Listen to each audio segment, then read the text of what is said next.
basically that finishes part B of the tutorial question 8, right? We just found the expression for OT based on part A. Now part C, it's a little bit more tricky. We need to show that T at the same time sits on two lines, on line CZ and line YB, this one. Actually, at this stage I want to ask you a question. How do you think we can do this question? This part of the question, I'm sorry. To do it, actually, we can use this fact that one vector is a scalar multiple of the other. In geometrical terms, this relation is basically just one vector is parallel to the other vector. And we can use this connection between the geometrical interpretation of the relations between the vectors and our ability to do the algebraic manipulations with symbols. We can use this connection to conclude that T will be on this line if we can see that the YT vector is parallel to the YB vector, or the other way around.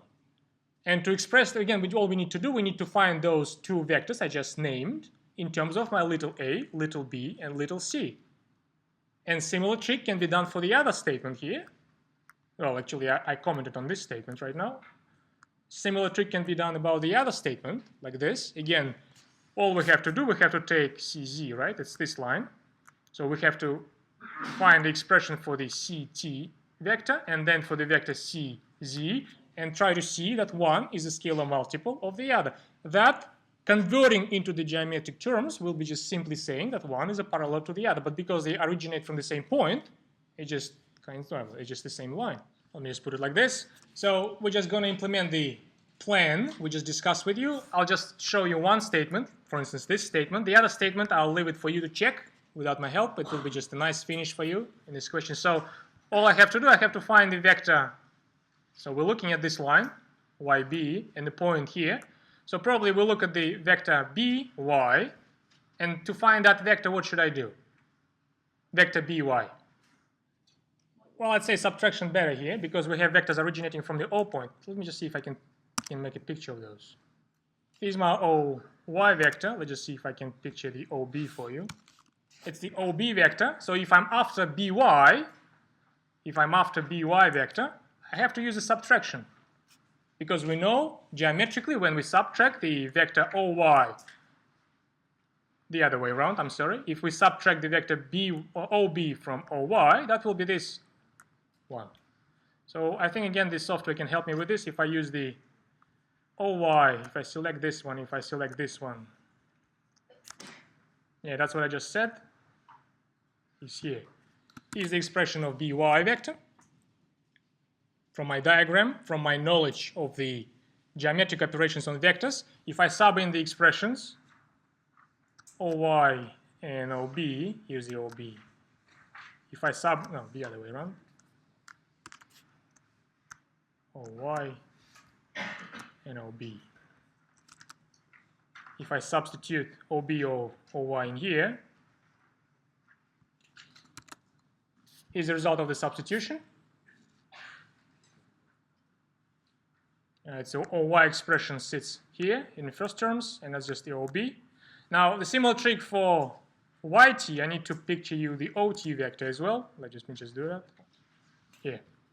If I do the similar trick with the subtraction of vectors for this the other triangle, OYT, so if I make the observation that, say, T vector, subtract the OY vector, it will be, you know what? From the efficiency point of view, actually I think I chose the wrong set of vectors, isn't it? I mean, if I subtract OT from OY, because each of them have rather lengthy expressions, computation-wise it will be longer if I do it the other way around. Rather than taking OY vector, I'll take OB vector. Because OB vector has the OB vector is just one little b, that's it. So rather than subtracting from OT Y vector, I will subtract B vector. Yes, please. I'll sub in OT and OB. It's a result of a substitution. Yes. This is a result of a direct substitution. We still can simplify this a little bit because we have two vectors b's appearing here, one here and one here. I can do what I call the expansion. If I expand it down to this expression, so if I bring these two b's together, that's what I come up with.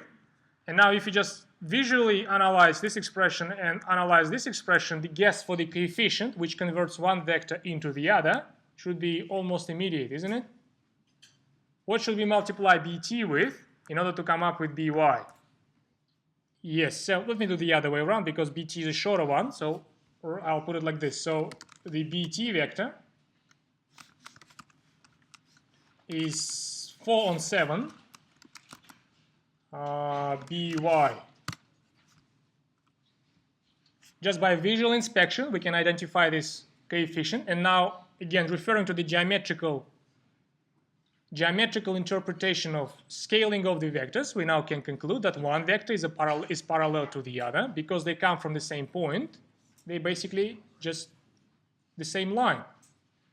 And that finishes the argument behind this statement. A similar argument for this statement I will leave for you as an independent exercise. You will have the tutorial next week. You can raise this issue if you won't be able to repeat my steps, which is very unlikely. If you won't be able to repeat my steps, you can raise this issue with the tutor in class next week. Now back to this convex combination thing. It was a correct observation. It was a correct observation that because because of this statement we're heading to, that we haven't proved that yet, but we're expecting that to be true, that t sitting on this segment by, now we can actually, because we proved that, we can try to guess whether we can express OT vector as a linear combination of OY, or convex combination, and OB. Can you guess that for me now, after already we solved everything? I mean, almost everything. Can you? All right, let me just put it differently. After we establish this relation, we just did that, right? After we establish this relation, can you tell me in which proportions this point splits the segment by? This is easy, isn't it?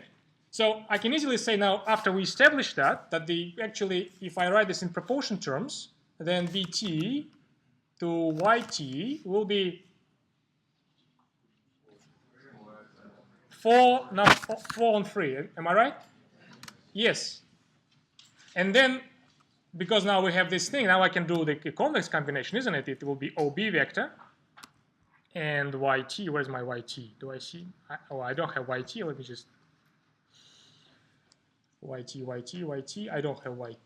No, wait a sec. I do. Sorry. OB, my fault. And OY, in fact, if I take these two, originating from the same point, is a convex combination, which will correspond to this partition of a segment. Now, answering your question now, I can tell you this. If, by any miracle, you could have guessed these coefficients beforehand, because right now, of course, we just come up with this because we were aware of this conclusion, isn't it? But if you didn't have this conclusion, but you were able to conclude this identity without all of these preliminary computations, that would suffice to conclude that T sits on a segment by. So the answer to the question is yes. If you can show that a vector pointing to the one vector is a convex combination of the other two, the immediate conclusion to that will be that this first vector points to a segment, some intermediate point on a segment between second two vectors. Okay? It's a lengthier statement. You can try to prove that. In fact, if you try to prove that, you will follow a similar way. You will try to establish something like this. But it's a correct actual observation. So thank you very much.